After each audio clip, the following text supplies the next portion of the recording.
Dear educator, in status quo, act of bullying has been increasing lately, and from what we heard, we think that what the government proposes is so toxic. In our opinion, what they plan to do will not solve the problem. We agree that both sides want safety for the victim, but expelling the perpetrator won't solve anything. First, let me move on to my rebuttal.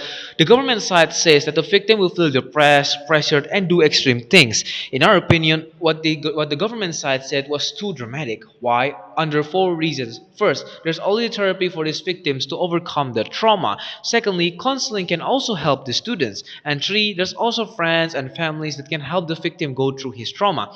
Four, the victims can also do their hobby as a coping mechanism. For example, they can read a book or play games to create a safe place for them and boost their mood.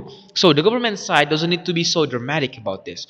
Now, to make this debate clearer, let me move on to my mechanism.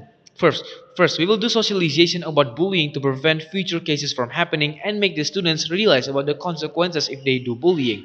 Secondly, we will create a program where students can submit a report card to tell about their problem. This program can be done by school organization or counseling, and we will try our best to help them solve their problem.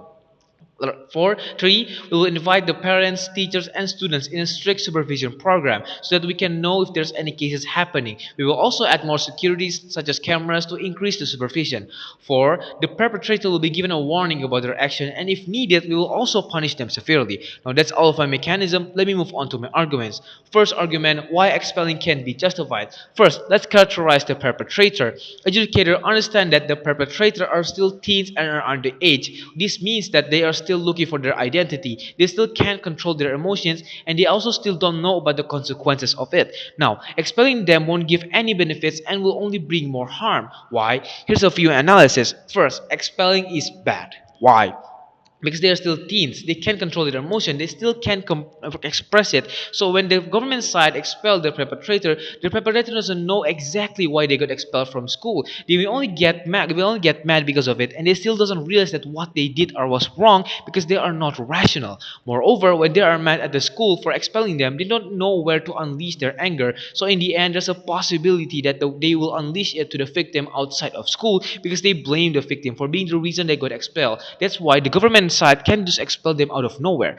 Educator, please also understand that the school plays a big factor. School has the responsibility to lead their students to become a good person, which is to educate them not just in materials but also in morality. And school nowadays doesn't care much about these cases, even though they have full responsibility to lead them. This means that the school should not expel the perpetrator as much as they want. They still need to take responsibility and lead the perpetrator to become a better person. Moving on to my second analysis, when we expel the perpetrator, a lot of bad effects can happen, such as the parents are going to be disappointed, and two things will happen. First, the parents will become tiger parenting or become more cruel because their own son brought shame to their family, so their parents will punish them severely. This will torture the perpetrator and make it worse for them. Secondly, even if the parents are open-minded, the perpetrator will still regret their actions. This is bad because they will be afraid to express themselves. Now, moving on to my second argument, why expelling is ineffective. Now, let's characterize the students. Educator, please understand that they are still teens and are still processing to become adults.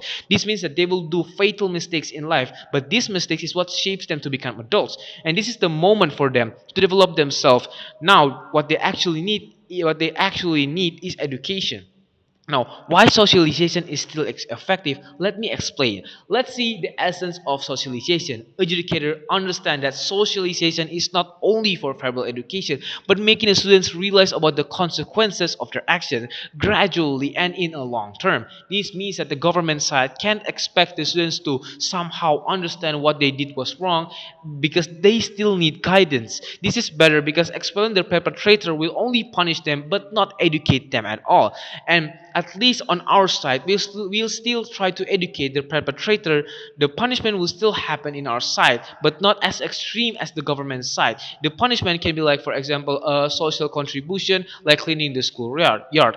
Moving on to my second analysis, socialization and punishment is more than enough because what we need is finding out the root problem of the perpetrator. Educator understand that the perpetrator has a lot of reason and motives when they bully, and the factor on why they do this is varies. For example, they have no attention from their parents, or mental illness, and or no money at all. These factors need to be considered by the government side because they also need help.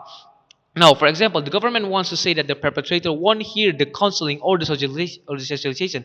This is actually okay because of this case, and we can find the problem that takes a really long time, and the process needs to go to stages and gradually. Now, that's all of my speech. Thank you.